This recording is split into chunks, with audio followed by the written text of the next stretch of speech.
Hello, welcome to the Route to Success. I'm here with Ian Gottesman, who is the owner and founder of NGO-ISAC. You can find them at NGO-ISAC.org, and you can also find him at Gottesman, I think I'm saying that wrong, at NGO-ISAC.org. And I was really interested to speak to Ian because very rarely in my line of work do I ever get to meet somebody who works in IT, yet alone specifically cybersecurity. And that has been a topic of late that is everybody is talking about. It's very, very important. And what I love about the work that Ian does is he is specific to nonprofits. So Ian, welcome so much to the show today. I'm so thankful to have you here today. Well, thanks for having me. Happy to be here. And just to provide a little clarity, we're a nonprofit ourselves, so helping other nonprofits. So we've created, the NGO-ISAC is created using the ISAC model, Information Sharing Analysis Center, which is model. It's about 25 years old, was originally started for the financial sector out of a presidential order, executive order that President Clinton signed and then became law later on, where organizations can get together, share threat intelligence, share information without it being considered like a monopolistic practice or anything like that it might have been in the past. And so there's many different ISACs. Financial ISAC is the oldest and biggest, probably. But there's one for retail and aviation and faith-based organizations. The idea is a group of people with something in common. In our case, it's a sector, and sometimes it's a geographic location to share information about risk that they hope to prevent. And by sharing that information and helping build capacity, they will improve their member organizations' security and their member organizations' ability to respond to incidents. That's great. Thank you for that. And Ian, could you please just, in a 2-minute brief summary, explain the importance and value of cybersecurity? Because I know for a lot of nonprofits, it can just seem like another line item or another item that they have to convince funders to fund. What is that ultimate value of that? I mean, it's an operational tool that you've got to be good at and got to use so that you can do your day-to-day work. What you don't want to have happen is, with any organization, but mission-driven organizations in particular that are doing really important work, is have their work distracted or moved around or stopped because of an incident or because of something that happens. And so it's really important that nonprofits kind of cover their foundational issues so that you can do the work of like running a daycare or being providing educational resources or being a medical place or all these different things that nonprofits do. I mean, the only thing we have in common is a tax status, and making sure that you can carry out that day-to-day work in the same way that like you want to manage your be financially responsible and manage your payroll or be able to have an audit. Cybersecurity is just one more way or one more part of risk you need to manage, and operations you need to function. Ian, just off the top of your head, what would you say is the likelihood of a nonprofit being hacked, and how easy do you think it would be to hack a nonprofit versus a Fortune 500 company? I mean, I think everyone is going to have a problem with cybersecurity or security or risk or however you want to do it in general, whether it's something mundane like a phishing email that someone clicks on that maybe results in people having to, change a password or close a Zoom meeting or something very significant like funds being misdirected or online harassment occurring through mis and disinformation. That's just kind of par for the course in modern society. And there's people that have automated these tools, automated these things, so they just happen at a very rapid, very high pace. And it's groups of people outside the United States that are doing it with very little risk of being caught. And if they are caught, very little chance of them paying a price. So, it's happening all the time. It's happening to big organizations, it's happening to small organizations. Any organization that has resources or money that someone could get a hold of and misdirect or embarrass or whatever, they're doing it, and they're starting with technological means to do that, like online means.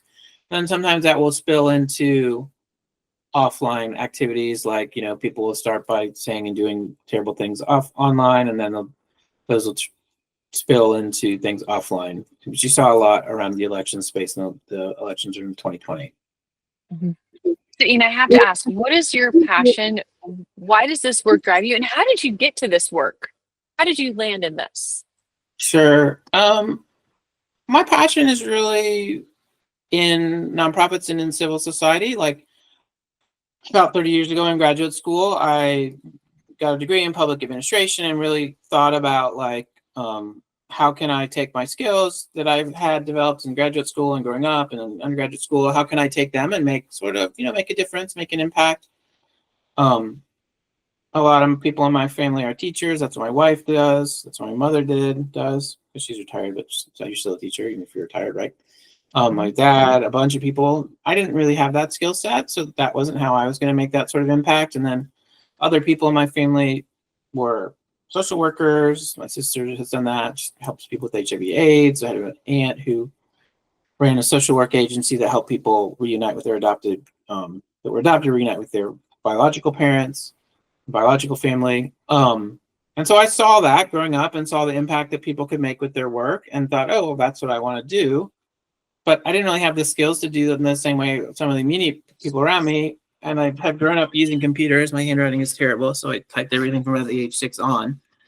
And I saw, like in graduate school in particular, where we had an IT section of public administration, that there's just a high need for that skill set and that intersection of like understanding the way mission-driven nonprofits, whatever you want to call it, organizations work, and the way they use technology. And combining those two things has been what I've done in my career. So for about 30 years, I've worked a series of different organizations, state of Florida, where I'm from, as Peace Corps volunteer, worked for a bunch of nonprofits, worked for universities. And then the last 10 or 15 years, I've worked at think tanks, which had a really complicated cybersecurity problem. People are constantly trying to break in and see their research, which is kind of funny because most of the work think tanks do is open and publicly available. And we just saw, me and my peers as other IT leaders and think tanks, was our biggest, most complicated problem was state advanced persistent threats, sort of state-sponsored hacking activities. And then out of that work and that sharing that we did, there's about 10 of us working at different think tanks across the political spectrum, through the NGO-ISAC, which is more formalized that sharing and that capacity building around cybersecurity and risk management for nonprofits and non-governmental organizations. So it's interesting that you say you started as a Peace Corps volunteer. I ran an AmeriCorps program for years, which is the domestic side of Peace Corps. So I automatically feel linked to you. And so I have to ask, what was your favorite assignment with Peace Corps? Just complete side conversation here. Yeah, I worked as an IT volunteer in the Peace Corps. It's been about 20 years since I did it. What we did, me and there was another one of my friends, there's 2 of us assigned the project with them. We were working in the Ministry of Education in Jamaica, and we worked on a USAID project. It's very sad that no longer exists. Worked in a USAID project where we improved primary school education in a lot of different ways. There's like 8 or 9 interventions. And one of the interventions was around educational technology. And so me, our 2 counterparts, and another Peace Corps volunteer, there's 4 of us, really worked on that. We did a bunch of training. We got equipment for the schools. We created demonstration lessons for them to use the equipment. We went out to the schools and like did hands-on training and learning with the students and the teachers. They measured improvement because of the very important exams that you take at the beginning and end of your primary school in Jamaica. And it was you could easily see the changes by using those. It was very gratifying, the work we did there, and I certainly think back to it, and I'm lucky enough to keep up with some of my colleagues from Peace Corps, both my Peace Corps friends who are in the Peace Corps with me, and then people I worked with that were Jamaicans, and the families and those that I lived with. So definitely would recommend that for people who are interested in service and service learning, and making a difference in themselves and in the way they view the world and the way the community views them. It changed me. It changed me for the better, I think. You've truly just grown up and led a complete life of service, and I am in absolute awe of that. It's something I wasn't able to do until later in my life, and I'm very honored to be speaking to you about that. In this incredible journey that you've had, maybe at some different point or what you do currently, what has been your greatest challenge? I mean, the hardest challenge is just trying to do more with less, right? A million years ago when I was in graduate school, one of my professors wrote on the board, what public administrators are doing is more with less, right? So you're in a mission-driven organization, whether it's working for, like many of my colleagues in graduate school, working for the state government in Florida, or nonprofit, or a B Corp, or something that's mission-driven, you're trying to figure out how you can take very scarce resources and do very important work in very efficient ways. That's a heavy burden, right? Yeah. And then you don't want things like cybersecurity or not having the right workers' comp insurance, or all these things that running nonprofits that can take away the resources that should be going towards your goal of, in our case, improving cybersecurity for the sector. But we have members that are doing things like running rock and roll summer camp, which sounds really fun to me, for girls, teen girls. People who are working on human rights issues, all human rights issues, people who are responding to internet security issues, people, think tanks that are working on global peace and international trade. The list is pretty long of the 400-ish members we have and the work they're doing. And what I want to do, and what I hope our organization does, is make their work more efficient, make it cheaper, better, faster, easier. So some of the lessons I learned as when I was really wrestling with some cybersecurity problems as an IT head at a think tank, that were very hard, like very complicated to figure out how to stop, incursions from state-sponsored actors. Trying to figure out how those don't have to be quite so hard, that we can share those lessons with each other and find the right tools and processes and governance and risk and compliance policies and all these things that can make your life a little easier, a little faster, a little better, and make things work more efficiently. So you said something in there that really piqued my interest about, helping several nonprofits work more efficiently. In that work, have you found it easy to work with multiple nonprofits, or do you find that they're still doing that silo mentality? Or through your work, are you able to encourage partnerships and collaborations to help with that, do more with less? I mean, our whole organization is built on a shared security model and sharing with each other, sharing resources, sharing information.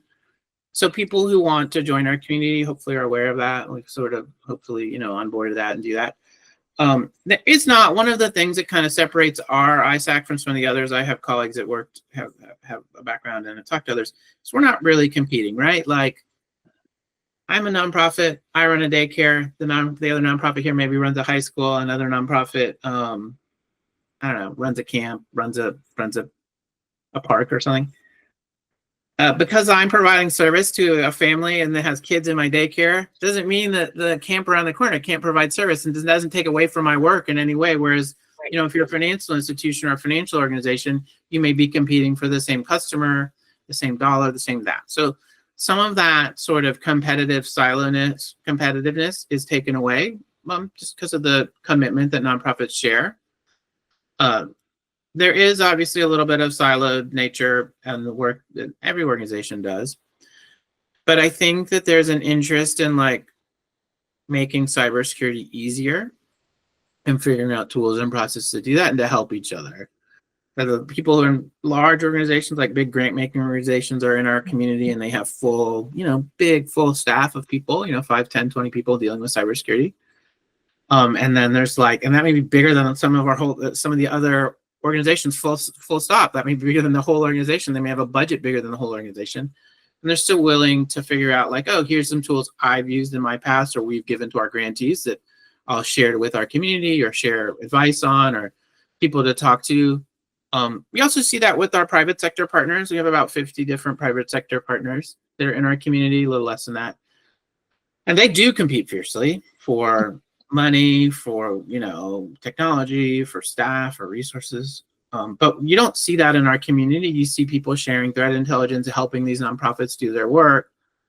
I think there is a really strong commitment towards making sure that nonprofits can do their work and can carry out their goals. And even nonprofits that maybe are on different parts of the ideological spectrum of, climate change versus other sorts of whatever the opposite of that would be, are in our community and are helping each other because they all believe in sort of the work they're doing and the rights to have private communication and the right to be able to carry out their work uninterrupted. There are, clearly large threats to civil society, and we're trying to make sure those don't intrude in our community as best we can. But I think that is, we're bipartisan and cross-ideological, and that's important too. That provides sort of separation in that silo and that sort of commitment to helping each other. I love it. I love it. What are your daily roadblocks? What do you just kind of bump into every day? We're a small nonprofit. There's a whopping 5 of us in my team. For me, this is my first time running an organization. I've had bigger staff and bigger budgets before, almost everywhere I've worked for the last 10 or 15 years. But just trying to figure out, for me personally and professionally, like, how do we make our organization work? How do we make sure we have the right sort of operational stuff? That takes up an amazing amount of my time. How do we, and then kind of organization-wide, it's how do we make sure that we're protecting our sector, that people can onboard into our community and make the most out of it, that the resources we have available to them are useful and appropriate. We've worked a lot with small nonprofits. I think 90% of nonprofits are $2 million a year or less, and it's like 10 staff or less, something like that is a statistic I read. But they have a hard time taking advantage of our community because it just requires like some knowledge or some interest in IT that maybe they don't have. It's not unusual for the admin person at a nonprofit to be in charge of HR, IT, finance, et cetera, like all the operations, or a lot of it. So they may not be a specialist or have much interest in IT. It just may be one more thing they have to do, just kind of maybe how I feel about HR, right? Something I have to do. There's people out there that are very good at it, and I rely on them. So just trying to make sure that people can make use of the resources we have, and then are those resources effective and appropriate, and what do people need? Again, like, the only thing our members have in common is a tax status, right. 50 whatever, in most cases C3, but sometimes you have C6s and 7s and a few other things, local organizations that don't qualify as a federal tax status, already exempt. Just a lot of diversity in what they can do and how they can do it, and making sure that they can take advantage of our work is a challenge. I can understand that, because IT is something, just being completely honest, it makes me cry. And I don't know how often you encounter that situation where it's like, I would be like yesterday, my printer didn't work, and I was just like, oh my goodness, what do I do? And so do you have challenges as simple as that? And how do you walk them through that and encourage them when they're kind of like me, like, I love technology, but when it doesn't work, it's my biggest nightmare? No, yeah, technology is great and it's magic when it works. You can sort of push a button and your headphones attached to your laptop or your phone or whatever, and your printer works. And then there's other times you push a button and you get a series of pages with squiggly lines on it that don't make any sense. I think one of the challenges for technology leaders and nonprofits is like, you have to both do the transactional stuff and the transformational stuff, and that's true in cybersecurity too. You have to be able to make the printer work, but then also be able to have sort of a big picture vision of like, how do we make our organization more secure, less risk, less concern about cybersecurity, and move on to the next generation of technology that we can better deliver our services, save costs, whatever. So there are definitely those sorts of concerns with our members and organizations, and some of them like will raise those questions like, oh, I got this weird email and I don't really understand what it is. And then very quickly they'll get a response of like, oh, this is just someone in Nigeria trying to steal money from you by looking at the QR code. You need to block this website, and I can, I'm from Microsoft, and people from Microsoft, or people will say, okay, well, this is the first time we're seeing this. We can block this website for everybody in all the Microsoft infrastructure, all the Google infrastructure, so it'll be marked as malicious and spam, and not go to people's inbox and stuff. And that is kind of one of the miracles I saw, because for a long time I was like a volunteer board member and a member of the community before I was its leader, was like how much easier and faster it was to solve problems as a group and as a team than it was individually. And that the team could be really big. It didn't just have to be your staff or your organization. It could include staff of many organizations. And some of those organizations would be kind of outside of your sector or your vertical, or whatever you want to call it, outside of nonprofits, outside of think tanks, outside of the places where I was working, and including things like big technology companies and other nonprofits that are doing very different work but face similar risks or similar threats, and everybody kind of working together and rowing in the same direction. So you brought up a question that I have yet to ask you, and I'm embarrassed about this. How does a nonprofit join? Because everything that you're saying resonates with me, and I love how you're saying there's power in numbers, and that when you're a whole community facing a problem, it's so much easier than an individual facing a challenge. Yeah, you just go to our website, you fill out the join form. Our website doesn't have a lot of information because we want people to join and we want to kind of keep our work a little quiet. So yeah, just fill out your the form. We look at, we'll require your EIN and a little, like a website, so we can just double check the work you're doing. Not all nonprofits are eligible. We don't, like, for example, if you're like a political organization, there's other think tank or other ISACs and other organizations to help with that. And like those that sort of don't support civil society or like advocating against civil society wouldn't be able to join, and couldn't follow, and those that can't follow our code of conduct. So we do a little bit of vetting. So it'll take us a couple of days to get back to you. And then we'll start the onboarding process, and then it takes a little bit of time to get that done. And we have like a monthly meeting that everybody onboards with, to try and just get our organization going. I mean, about a year and a half ago when I started this role full time, we had about 150 members, and now we're up to about 400. So we really want our community to grow and our community to function better. And that, I think, the larger our community is, the better it works. And there's, a very small percentage of people in these communities that are really active in them. So you need to kind of, and a lot of people who benefit from the activity. So you need to kind of have a larger number of people that are engaged, but maybe not actively posting information, or don't understand yet what, what is this, how to post or share this threatening, this worrisome IP address or this email that they think is threatening, or disinformation that there's spread online about them. But they can see what other people are doing, and when they kind of have the information they need or can ask a question, can make a big difference for them and for other organizations. I love it. I love it. If someone could wave a magic wand and provide practical solutions in the world of cybersecurity, what would they be? There's really three sort of core issues, foundational issues that like impact about 80% of cybersecurity problems. And they're not that complicated. I mean, cybersecurity is seen as a scary kind of black box. I think if you can conquer these three issues and sort of build up towards other issues, it'll make a big difference and it'll be a lot less intimidating. So those three issues are updates, making sure your devices are running updates, your software is running updates, automating that as much as possible. Even if you're a small organization, just turning on the switch to make sure your phone, your laptop, your software is all automatically updating. That'll, usually take less than a day to do that if you have that turned on. Teaching your staff how to spot phishing and how to spot sort of social engineering attempts to get your password, your username, your MFA code. So really like training your staff about stuff like that. And then the third one is managing identity, meaning like most of our services are in the cloud at this point, particularly for nonprofits that have been pretty aggressive in adopting cloud-based software as a service, whatever you want to call it. And so you're no longer like defining what's good and what's bad using a firewall and these other old tools that I could talk about and most people's eyes would glaze over. But it's really making sure that the right people have the right access to your stuff, and making sure that like you are managing the identity, you have strong and unique passwords, you have multi-factor authentication, you're moving towards things like single sign-on where you're sort of using one place to sign on and share stuff. You're moving towards like physical keys, like a Yuba key, which I have somewhere on my desk that I don't see, or passkeys, which are sort of more modern versions of multi-factor authentication. And then once you have those three bases covered, then you can work up toward other things and just sort of conquer things one step at a time, like the silly drawing of like, how do you eat an elephant one spoonful at a time sort of thing that used to sit on people's desks a million years ago.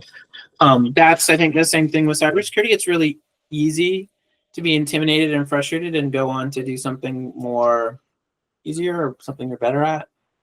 But you need to like really make sure those foundational things are covered and that you have a basic plan of what you're going to do. And then you can sort of move on to things that are maybe not as that are important and useful, but maybe not as don't have as high of a risk, like AI policies, and then you can work towards fancier tools like more up-to-date antivirus and EDR, endpoint detection and response tools, which is sort of the fancy new term for antivirus, and protecting people's phones and all these other things that are part of cybersecurity that can be really hard to manage. But if you can take care of those foundational, fundamental things, then you can move on to other stuff and do them sort of one step at a time. Cybersecurity is a bit like health or fitness or wealth. Right. It's a journey that takes a long time, and you get better and better at it. You can't you can't say on January 1st, I'm going to be healthy, so I'm going to go to a field and eat all the broccoli in the field, and then that's it. I'm not eating broccoli or vegetables for the rest of the year.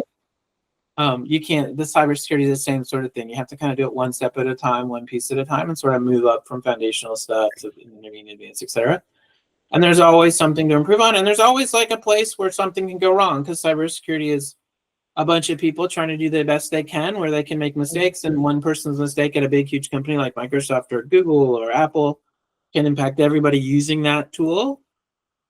So that could be, tens of millions, hundreds of millions of people, even billions in some cases.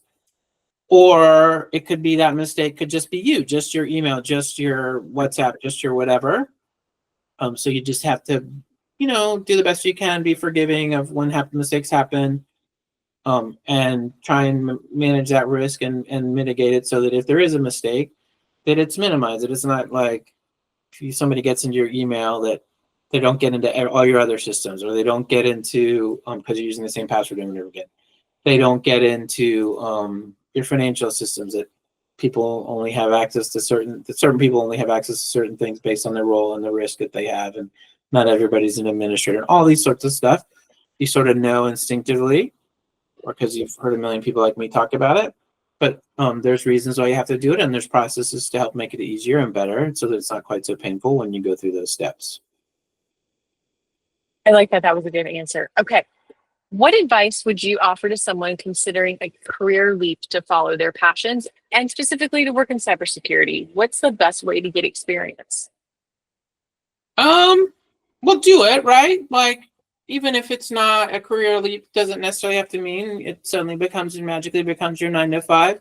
But at least in our community and in our sector, there's lots of opportunities to help people, and there's lots of ways to do it. There's a million different organizations that need help with cybersecurity, and they could use your assistance. And there's a million different ways to learn cybersecurity. There's something crazy like 100,000 job openings or shortage for cybersecurity, or something that you constantly hear cited. I'm not sure exactly how they measure that or how you state it, but long story short, there is a need for this, and there's a lot of people out there trying to do training in a lot of different places. There's workforce development nonprofits like Year Up and Tech Impact, and then there's for-profit companies like Google that are all doing different ways to do low-cost, no-cost training for people. So that's certainly one thing you can do, particularly if you're younger and you're kind of trying to decide, like, oh, do I want to go out and get a career in cybersecurity and IT? How do I do that? There's a lot of ways to do that at a little cost or no cost to you. I mean, your time has a cost, obviously, but no cost in terms of tuition. Like Europe is a program I've worked a lot with. It does a really great job with that. You can also,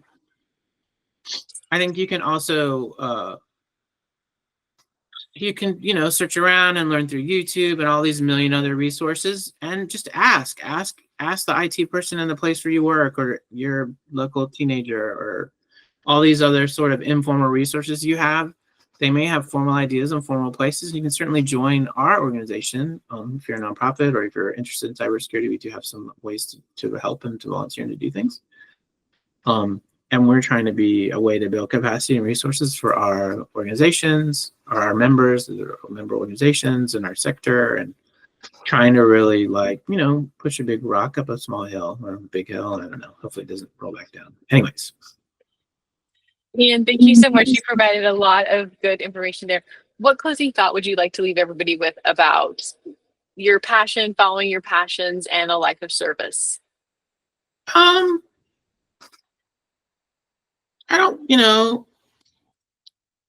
don't have any great thoughts or any great details. I mean, I think that it's only when you look back that it seems like you made intentional plans and things happen because you did things intentionally or obviously. That's not always the case, and it's certainly not the case when you're living the moment and making decisions.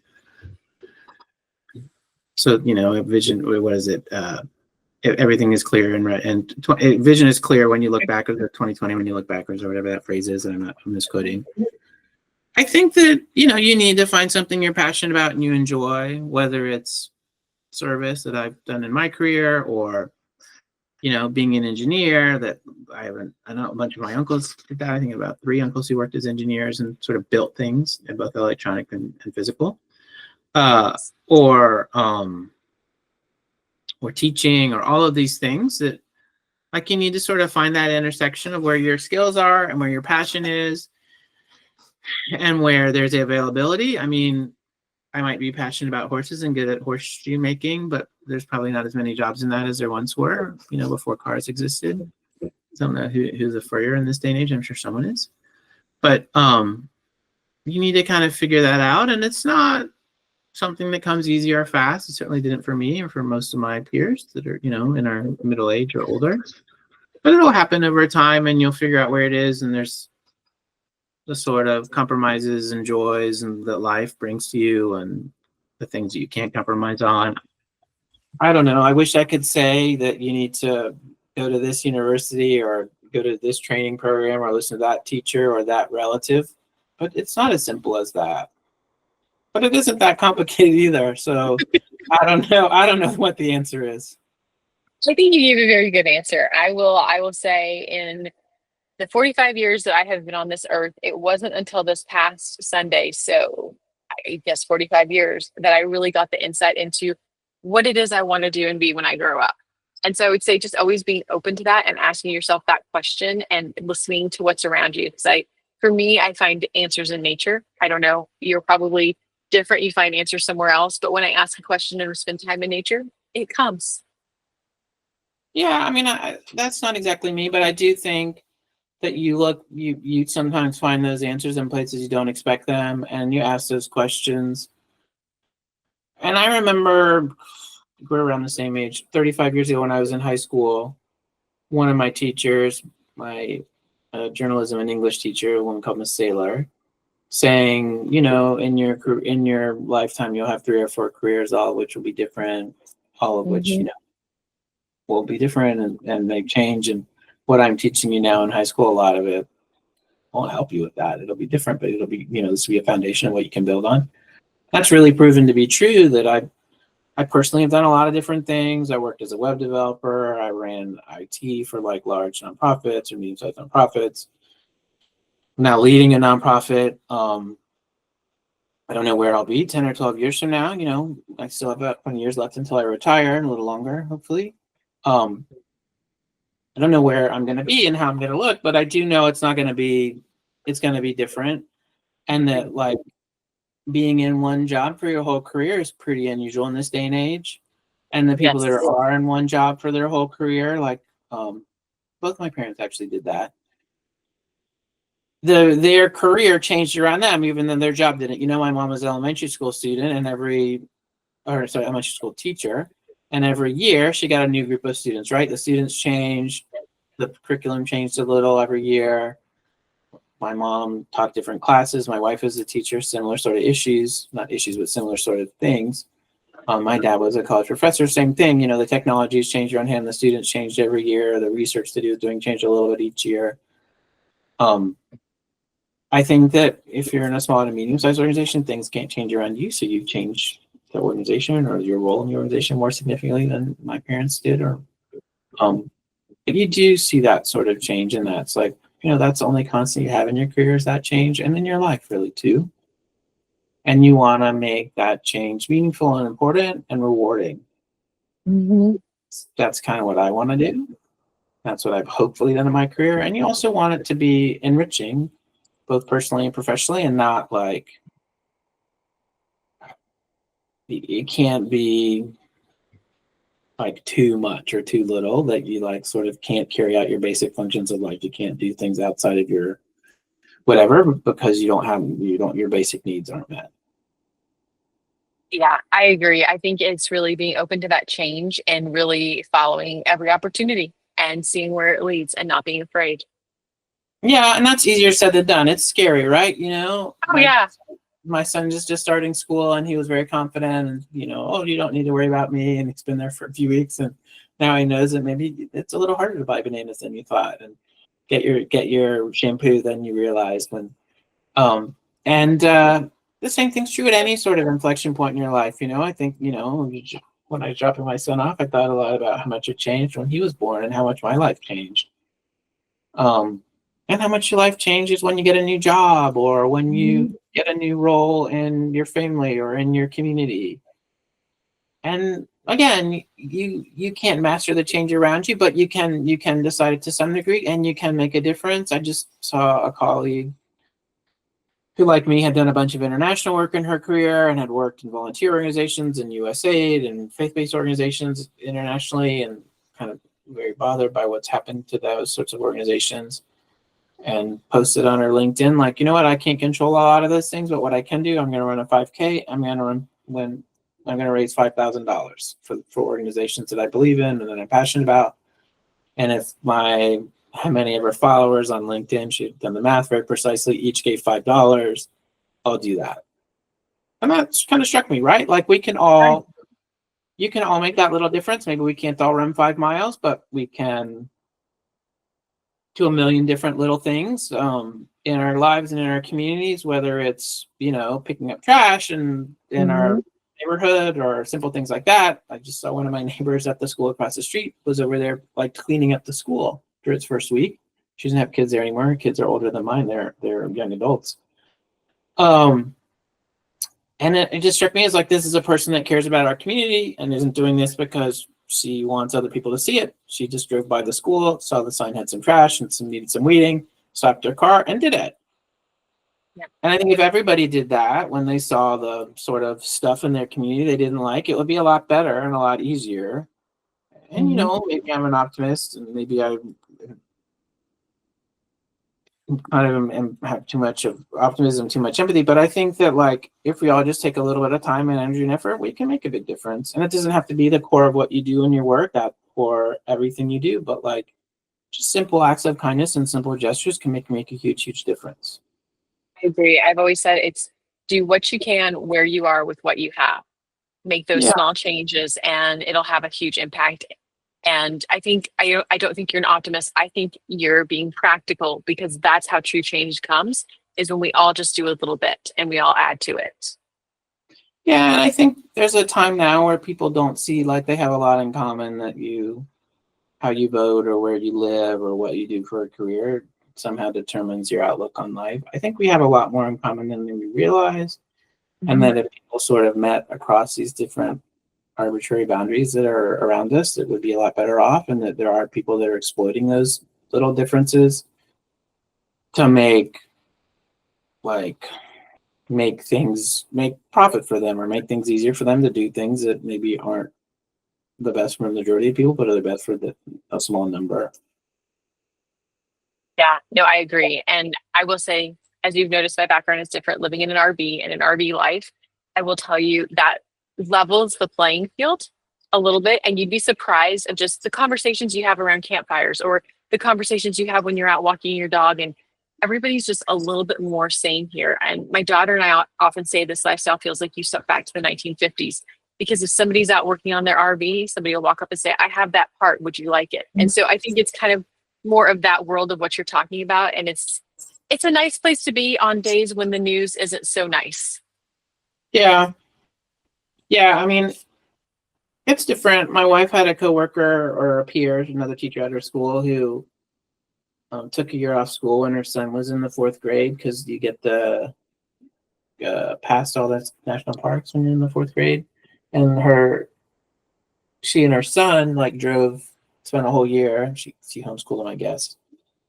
And they drove and went to like 40 parks, right? And sort of that was their experience for a year. Struck me as a little different and a little interesting, and a way to inspire people and sort of take your learning out into the community and do service and service learning and all these sort of hands-on learning things that make learning and experiential and more fun and more interesting. And I think that's kind of reminds me of what you've done with your podcast and your career. Yeah. It's interesting. Yeah. I'm not sure I could manage it. I'm not, but it's thoughtful, and it's a good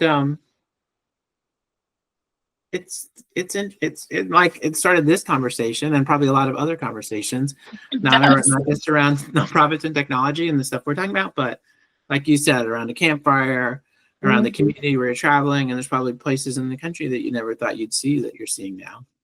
Exactly. And even just solutions, like I was in the store the other day buying, I don't know, peanut butter, something that I needed, the store on site, and somebody was complaining about internet. And I was like, I have that solution. Go buy this hotspot. It works all these places that I've been, and here's the cost. And it's so nice just to be able to chip in with those little things, like you said, and solve a problem. And there you go. No, and that's kind of the nice thing about what our community does and what we do. It kind of makes solving a problem easier, faster, Right. less painful, because there's someone else who's done that in a less fun way, and you can listen to them, and you can sort of learn from each other. I agree. I think that's the best way to listen to learn. So, Ian, thank you so much for this incredible conversation. I have to say, you didn't know this before coming on, but I have been horribly ill and was very low energy before this. But you truly inspired me with this, and it made my day just that much better. And I appreciate all the wisdom that you shared. So, thank you.